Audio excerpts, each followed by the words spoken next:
Selamat datang ya di Deep Dive kita kali ini.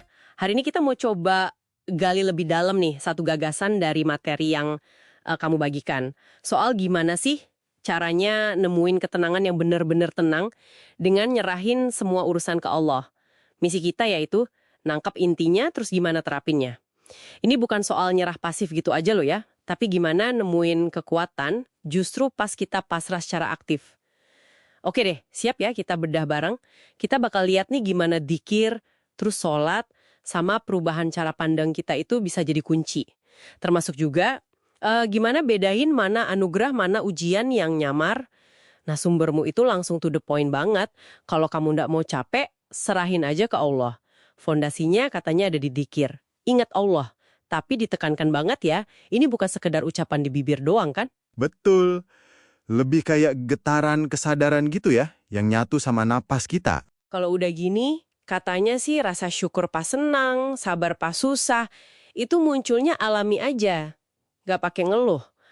Tapi, gimana rasanya ya kalau koneksi itu udah bener-bener nyambung? Nah ini dia nih, bagian yang fundamentalnya. Zikir itu kan fungsinya kayak bangun jembatan langsung ke Sang Pencipta.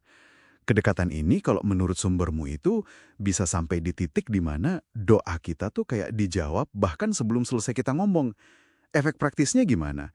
Orang yang ngerasa dekat sama Allah, dia jadi lebih adem gitu ngadepin masalah hidup. Mereka punya keyakinan kalau solusi itu udah ada di tangannya. Jadi nggak gampang kebawa arus debat kusir atau khawatir yang lebay. Cukup hadapi aja, terus ya udah serahin. Menarik. Dari kesadaran diri sendiri ini, terus geser ke cara kita lihat dunia luar ya. Muncul konsep amanah nih, keluarga, pasangan, anak-anak. Jadi bukan sekedar hubungan biasa gitu, tapi ini titipan dari Allah.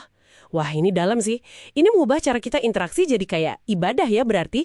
Tiap tindakan kita jadi cerminan tanggung jawab kita ke yang ngasih amanah itu. Spiritual yang dijaga terus.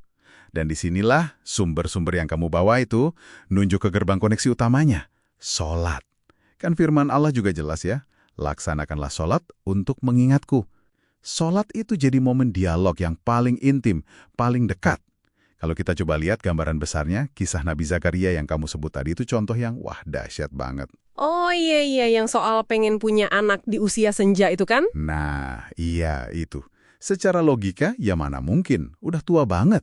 Tapi dua beliau yang khusyuk banget pas lagi sholat itu, mengubah yang mustahil jadi mungkin. Jawabannya cepet banget datangnya. Itu kan buat koneksi intinya ya, sholat wajib. Terus gimana ngejaganya di luar itu? Materi yang kamu kumpulin itu juga nyebutin soal amalan tambahan kan? Ada sholat duha, ini menarik nih, tujuannya bukan ngejar rezekinya, tapi deketin yang ngasih rezeki. Beda ya fokusnya? Terus ada tahajud pas malam. Ini disebut sebagai perjuangan buat meraih maqam mahmudah, kedudukan terpuji. Di sini ada janji yang luar biasa juga ya, kayaknya. Betul.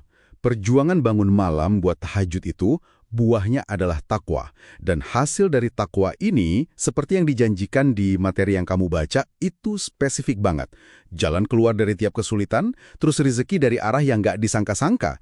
Ini nyambungin langsung antara usaha spiritual yang dalam sama solusi dan kemudahan di hidup nyata kita. Jadi emang bukan sekedar ritual kosong gitu, tapi kayak investasi spiritual yang returnnya dunia akhirat. Tapi nih pas kemudahan atau rezeki itu datang, ada semacam peringatan penting ya. Gimana caranya bedain mana yang beneran berkah, mana yang justru jebakan halus gitu. Nah, ini dia nih, nuansa yang krusial banget yang diangkat sumbermu.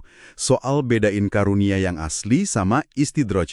Karunia itu nikmat yang efeknya bikin kamu makin ingat, makin deket sama Allah. Sebaliknya, istidraj itu kenikmatan juga, tapi sifatnya ngelenain, bikin lupa diri, makin jauh malah dari Allah. Pertanyaan kunci buat refleksi diri kita masing-masing nih. Nikmat yang lagi kamu rasain sekarang, itu narik kamu lebih dekat ke sang pemberi nikmat, atau justru malah ngejauhin? Efeknya ke hati kita itu loh pembedanya. Oke. Jadi konsep serahkan pada Allah ini ternyata aktif banget ya. Jauh dari pasrah diam aja tanpa usaha. Ini tentang ngerjain bagian kita semaksimal mungkin gitu ya. Persis, sumber-sumbermu itu nekenin banget sinergi antara ikhtiar sama tawakal. Bukan kayak langkah berurutan. Usaha dulu, baru pasrah. Nggak gitu. Tapi lebih ke mindset yang nyatu. Kita ngerahin usaha terbaik kita, ikhtiar, itu justru karena kita punya kepercayaan penuh sama hasil yang Allah tentuin, tawakal. Dua-duanya ini saling nguatin. Nerima ketetapannya dengan lapang dada setelah kita berjuang maksimal, nah itulah inti kepasrahan yang aktif tadi. Jadi, apa ya artinya semua ini buat kamu yang dengerin? Intinya sih, ketenangan sejati itu bukan datang dari diam pasif, tapi dari perpaduan yang harmonis, yaitu lakuin ikhtiar terbaikmu, dibarengi sama percaya penuh kalau Allah itu sutradara terbaik yang ngatur semuanya dengan sempurna. Kiran ya buat kamu bawa pulang, buat direnungin lagi, seberapa dalam sih kamu bisa menerima, bahkan mungkin mencari hikmah yang tersembunyi di balik setiap kejadian, termasuk kejadian yang paling sulit sekalipun. Mampu nggak kamu ngelihatnya sebagai sebuah skenario indah yang Allah rancang khusus buat pertumbuhan jiwa kamu? Apalagi pas kamu milih buat percaya.